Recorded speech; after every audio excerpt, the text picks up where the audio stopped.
سب سے بڑے ذمہ دار جب علی محمد خان نے اٹھ کے اسمبلی میں قرارداد پیش کی کہ جو بچوں اور عورتوں کے ساتھ زیادتی کرتا ہے اسے سریعام ٹانگوں سے پھانسی دو، تو اسی کی پارٹی میں اور پیپلز پارٹی میں جن لوگوں نے اس کی مخالفت کی وہ لنڈے کے کرائے کے نامرد قسم کے لبرلز اور سیکولرز، سب سے بڑے ذمہ دار وہ لوگ ہیں۔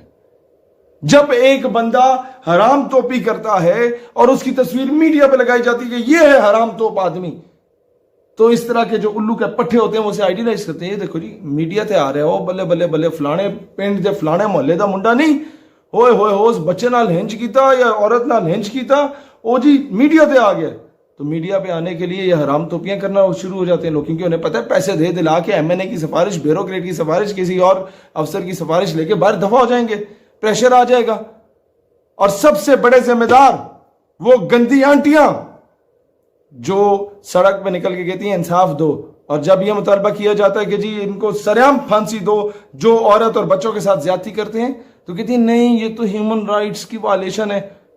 ان گھگوں کو کون بتائے کہ بھائی جب اسلام کی سزا، جو اسلام نے قانون، جو سزا کا قانون متعارف کرایا ہے، چوری کرنے والے کے ہاتھ کاٹے جائیں نا، تو یہ جو ڈھگے پہلے بیٹھے ہوئے تھے حکومتوں میں، یہ ان کے سوئس بینک میں اکاؤنٹس نہ ہوں۔ زنا کرنے والے کا یہ میرا جسم میری مرضی کے جس کے آگے میں خود لیٹنا چاہتی ہوں بس پھر ٹھیک ہے، ادروائز نہیں۔ زنا کرنے والے کو سنسار کیا جائے نا، پورے ملک سے حرام توپی ختم ہو جائے، زیادتی کرنے والے کو سریعام پھانسی دی جائے نا، تو اس ملک کا بچہ بچیاں، اس ملک کی ماں بہن بیوی بیٹی محفوظ رہیں گے۔ یہ ہے اسلام۔ لیکن اسلام کو فالو کب کیا، امپلیمنٹ کب کیا تم لوگوں نے؟ سب سے بڑا اس ملک کے ساتھ فراڈ یہ ہوا ہے کہ جس بیس پہ اسلام کی بیس پہ اس ملک کو بنایا گیا، اس اسلام کو نکالنے کی کوشش کی جا رہی ہے، اس نظام کو نکالنے کی کوشش کی جا رہی ہے، تبھی جا کے یہ واقعات رونما ہو رہے ہیں اس ملک میں۔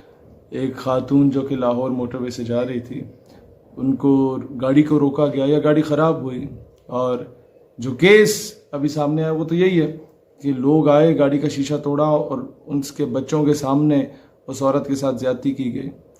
اس میں 3-4 ایسپیکٹس آتے ہیں، میں نہیں جانتا وہ خاتون کون تھی، کیا کرتی تھی، لیکن یہ کیسز کیوں ہوتے ہیں؟ یہ کیسز اس لیے ہوتے ہیں کہ انگریزی کی ایک ٹرمینالوجی ہے، justice delayed is justice denied.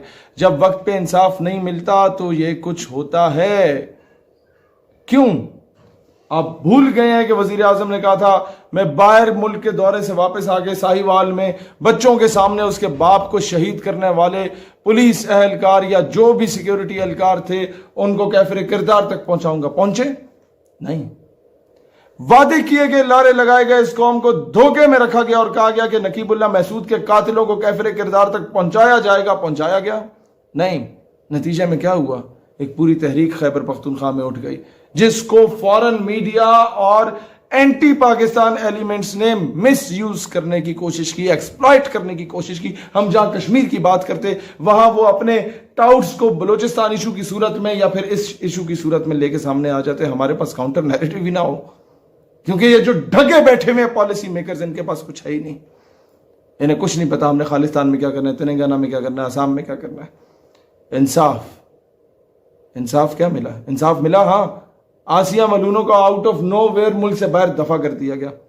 نہیں ملا انصاف تو 16 سال جس پہ سیاست کی اور صافیہ صدیقی کو آج تک انصاف نہیں ملا۔ 2 سال ہو گئے ریاست مدینہ کے امیر المومنین سے پوچھو نا اس کے ورکروں کہ قوم کی بیٹی واپس کیوں نہیں آئی، اس کے نام کو بیچا۔ تم لوگ کیا سمجھتے ہو؟ عورتوں کی ننگی ننگی رانے دکھانے کے بغیر تو تم لوگوں کے وہ صابن کے اور شیمپو کے وہ اشتہار نہیں چلتے۔ نیم برہنہ حالت میں جب تک تم عورت کو کسی بل بورڈ پہ نہ لگاؤ تم لوگوں کے 3G اور 4G کے ایڈ نہیں چلتے۔ کسی نے سم بیچنی ہو تو عورت کو سامنے لا رہے ہیں، کسی نے کوئی دوسرے موبائل کا موبائل کارڈ بیچنا ہو تو اس کی ایڈورٹیزمنٹ کے لیے عورت کو الٹا لٹکا کے اس کا پورا فگر سامنے کیا ہوا ہوتا ہے۔ کسی نے پرائیویٹ سکول میں اگر اپنے بچوں کو بھیجنا ہے تو کئی اس طرح کے OA لیولز کے سکول ہیں جنہوں نے بچیوں کے وہ صرف فراک پہنی ہوتی ہے، نیچے کچھ بھی نہیں پہنا ہوا ہوتا ہے، ایک اتنی سی وہ انڈرویئر دی ہوئی ہوتی ہے کہ جو ڈرائیور بیٹمین یا جو بندہ وہاں سے گزرا انہیں لینے آئے یا لے کے جائے، اگر اس میں وہ حیا کا ایلیمنٹ نہ ہو یا ان کا انکل چاچا ماما کوئی آئے تو اس کی ذہن میں کیا خلاصت جائے۔ یہ نظام ہم پہ امپوز کیا جا رہا ہے اور پورے ملک کی ایلیٹ ان کے بچے وہاں پڑھ رہے ہیں اور ایلیٹ سے ہی تو یہ سارا سٹیٹس بنتا ہے کیونکہ ایلیٹ کلاس جو کرے گی وہ ننگی پھرے گی تو ہماری قوم کے جتنے بھی گئے گزرے لوگ ہیں وہ انہی کے پیچھے ننگے پھریں گے.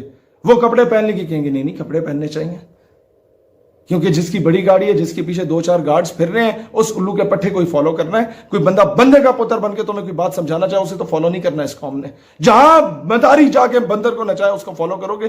کوئی بندے کا پتر آ کے تمہاری تربیت کرے تو بولو گے کہ یہ تو اپنی سیاست چمکانے آیا ہوا ہے. تو جب تک یہ قوانین لاگو نہیں ہوں گے اور پھر ایسے 2 ٹکے کے اداکار آ جاتے ہیں جو کہتے ہیں کہ جی ارطغرل جو ہے یہ پتہ نہیں عجیب قسم کا آدمی ہے یا غلط جامع ہے. تم لوگ جو جناب جن غلاظت کے قسم کے ڈرامے کہ سسر اپنی بہو کے ساتھ جو ہے اس غلط کاریوں میں پڑا ہوا ہے یہ ڈراموں میں دکھاؤ. تم اپنے ڈراموں میں دکھاؤ کہ قندیل بلوچ تو بڑی اچھی خاتون تھی وہ تو جسم فروشی کرتی تھی اپنے ماں باپ کا پیٹ پالنے کے لیے. بھئی الو کے پٹھو یہ بھی تو دکھا سکتے تھے کہ وہ آٹا گونڈا کرتی تھی وہ سلائی مشین لگاتی تھی تاکہ اس سے کماتی اور اپنے یا جھاڑو پوچھا مارتی اور اپنے ماں باپ کو کھلا پلا دیتی. تم لوگ قوم کی بیٹیوں کو کیا سکھا رہے ہو کہ ماں باپ کے پاس اگر پیسے نہیں ہیں تو جا کے اپنا جسم بیچ کے آؤ. کیا آئیڈیالائز کرایا جا رہا ہے اس قوم کو؟ سنڈریلا پڑھائی جا رہی ہے کہ ماں باپ سے چھپ کے شہزادے کے ساتھ بھاگ گئی. یا ایک چائے کے اشتہار میں یہ دکھایا جاتا ہے کہ جناب ماں باپ سے چھپ کے کس طریقے سے بوائے فرینڈ سے ملنا اور ماں باپ دیکھتے ہیں کہ جی یہ پکڑی گئی بیٹی تو مسکرا رہے ہوتے خیر ہے کوئی بچہ کوئی بات نہیں تمہاری منگنی کرا دیتے ہیں. ان چیزوں کا آئیڈیالائز کرایا جا رہا ہے. کس طرح ایک شخص اپنی بیگم کی بہن کے ساتھ ناجائز تعلقات استوار کر رہا ہوتا ہے ڈراموں میں سکھایا جا رہا ہے. اور پھر سوشل میڈیا پہ ہم لوگ جب بات کرتے ہیں پاکستان میں اسلامک آئیڈیالوجی کے دفاع کی ہمارے اکاؤنٹس کو بلیک لسٹ میں ڈال دیا جاتا ہے اور نیم بھرانا حالت میں آ کے عورتیں جن کے باپ کسی دور میں جا کے وہ طوائفوں کے اڈے پہ جا کے طوائفوں کو نچا کے ان کے اوپر ویلیں ڈالتے تھے نا ان کی اولادیں جب آ کے وہ عورتیں جو ٹک ٹاک پہ ناچ رہی ہوتی ہیں ان پہ تو کبھی تم لوگوں نے بلیک لسٹ میں نہیں ڈالا کہ یہ فحاشی مچا رہی ہیں. یہ نظام جب تک اس طرح تبدیل نہیں ہوتا فلا اس نظام کا ہے. سریعام پھانسی دو نا 2-4 کو پھانسیاں دو اس طرح کے اس ملک سے ساری فحاشی ختم ہوگی.